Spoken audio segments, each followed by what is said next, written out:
জীবদ্দশায় মানুষের জীবনে 9টি গ্রহের দশা অন্তর্দশা কিন্তু নির্দিষ্ট সময় অন্তর অন্তর চক্রাকারে আসে। আর যে গ্রহের দশা একটা মানুষের চার্ট অনুযায়ী যেমন হবে, মানুষের জীবনটা ঠিক সেভাবেই চলবে সেই কটি বছর। এইভাবে প্রত্যেকটা দশা অন্তর্দশা পরিবর্তন হতে থাকে। ঠিক সেরকমই শনির দশা, এটা কিন্তু 19 বছরের জন্য মানুষের জীবনে আসে। শনির দশা যখন মানুষের জীবনে আসে, মানুষ কিন্তু কুঁড়ে হয়ে যায়, হওয়া কাজ হয় না, সব কাজ লেট হয়ে যায়, এটাই জানে। কিছু কিছু গ্রহের ক্ষেত্রে বা কিছু কিছু রাশির ক্ষেত্রে যদি শনি গ্রহ খারাপ থাকে, তাদের জীবনে এটা ঘটে থাকে। কিন্তু শনির কিছু পছন্দের রাশি আছে যাদের এই শনির মহাদশাতেই কিন্তু জীবনে চরম উন্নতি হয়।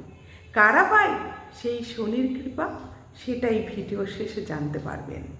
শনিদেব কিন্তু কর্মফলের দেবতা, শনিদেব কিন্তু ভীষণ ডিসিপ্লিন তৈরি করে এবং শনিদেব প্রচুর পরিশ্রমের পর প্রচুর অর্থ ভালো কর্ম দেয়।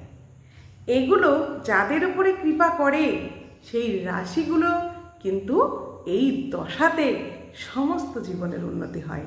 এরা কর্ম পাবে, কর্মে উন্নতি হবে এবং লক্ষ লক্ষ টাকার মালিক হতে পারবে শনির দশাতেই। কিন্তু এই রাশিগুলো কারা?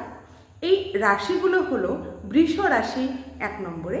এই বৃষ রাশির কিন্তু রাজকারক গ্রহ হচ্ছে শনি। তাই বৃষ রাশির যখন শনির দশা আসে, তাদের কিন্তু চরম উন্নতি আসে। এরপরে যেই রাশিটির কথা বলবো সেটা হচ্ছে তুলা রাশি।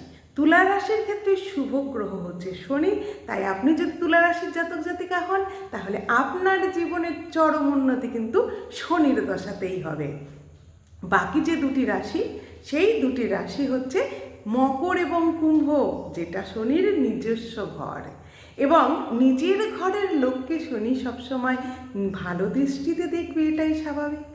তাই নিজের গ্রহ বা নিজের যেটা স্থান, সেটা হচ্ছে ওই মকর এবং কুম্ভ। তাই মকর কুম্ভ শনির দশায় আসবে জীবনের চরম উন্নতি, পরম প্রাপ্তি এবং নাম, সম্মান, মানসিক শান্তি।